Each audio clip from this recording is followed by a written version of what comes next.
Hi అండి, ఆక్విడ్ వంటలకు స్వాగతం. ఈరోజు నేను ప్రాన్స్ కర్రీ చేస్తున్నాను.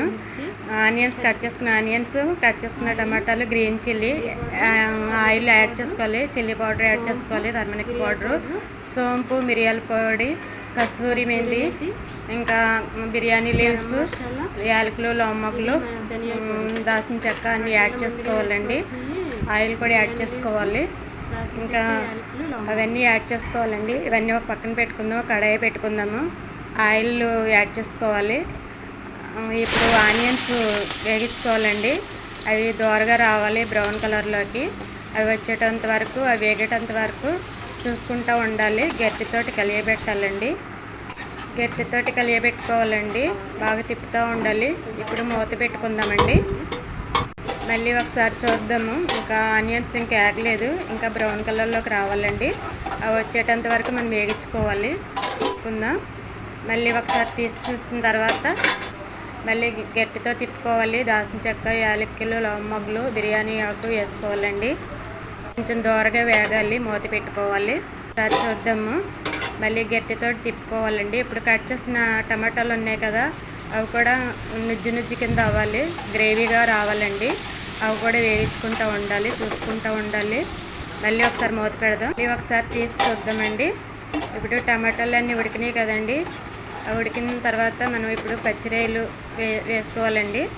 అవి కూడా కొంచెం గట్టితోటి తిప్పాలండి, బాగా కలిసేటట్టు తిప్పాలి. అది తిప్పిన తర్వాత మళ్ళీ మూత పెట్టుకుందామండి. మళ్ళీ ఒకసారి చూద్దాము. మగ్గినాయండి అన్నీ. ఇప్పుడు సాల్ట్ వేసుకోవాలి. అది గట్టితోటి కొద్దిగా తిప్పుకుంటూ ఉండాలండి, ఎందుకంటే అన్నీ కలవాలి కదండి. తర్వాత అల్లం వెల్లుల్లి పేస్ట్ వేసుకోవాలి. గట్టితోటి తిప్పుతూ ఉండాలండి. ఇప్పుడు పసుపు వేసుకోవాలండి. ఇదంతా కలిసేటట్టు తిప్పుకోవాలండి, ఎందుకంటే అంతా పట్టుకోవాలి కదండి. ఇప్పుడు చిల్లీ పౌడర్ వేసుకోవాలి. అది కూడా గట్టితోటి కలుపుకోవాలండి. బాగా కలపాలి. దాన్ని అంతా పట్టుకునేటట్టు కలుపుకోవాలండి. కొద్దిగా వాటర్ తీసుకుని వాటర్ యాడ్ చేసుకోవాలండి. కర్రీకి సరిపడగా వాటర్ యాడ్ చేసుకోవాలి. వాటర్ యాడ్ చేసుకున్న తర్వాత ఒకసారి మళ్ళీ మనము మూత పెట్టుకుందామండి. అంతా కలిసింది కదండి. కలిసిన తర్వాత మళ్ళీ ఒకసారి టేస్ట్ చూసుకుని మళ్ళీ ఒకసారి అదంతా కలియబెట్టుకోవాలండి. కలియబెట్టుకుని అదంతా గట్టితోటి కలిసేటట్టు తిప్పుకోవాలి. ఒకసారి మూత వేసుకుందాము. మూత వేసుకుని అట్లా ఉడికించుకుంటూ ఉండాలండి, ఎందుకంటే మాడంటుకుంటూ చూసుకుంటూ ఉండాలి. మాడంటుకోకూడదు. మాడంటుకుంటే మళ్ళీ స్మెల్ బాగోదు. ఇప్పుడు చింతపండు పులుసు వేసుకోవాలండి, కొద్దిగాను లైట్గాను. టమాటాలు వేసాం కాబట్టి కొద్దిగా సరిపోతుందండి.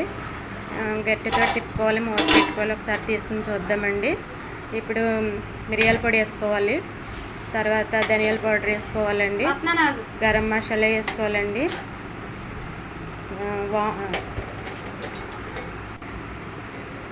సోంపు వేసుకోవాలి. కస్తూరి మెంతి వేసుకోవాలి.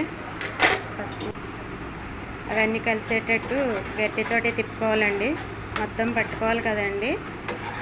ఈ విధంగా చేసుకోవాలండి. ఇంతేనండి. నా రెసిపీ కనుక నచ్చినట్లయితే లైక్ చేయండి, షేర్ చేయండి, సబ్స్క్రైబ్ చేయండి. ఇప్పుడు కర్రీ లీవ్స్ వేసుకోవాలండి. అంతేనండి, కర్రీ అయిపోయింది. మంచి స్మెల్ వస్తుందండి.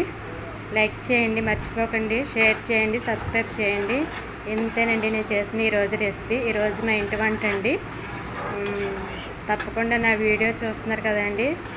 మీ అందరికీ, నాకు సబ్స్క్రైబర్స్ అందరికీ వందనాలు చెప్తున్నాను. అందరికీ థ్యాంక్స్ అండి.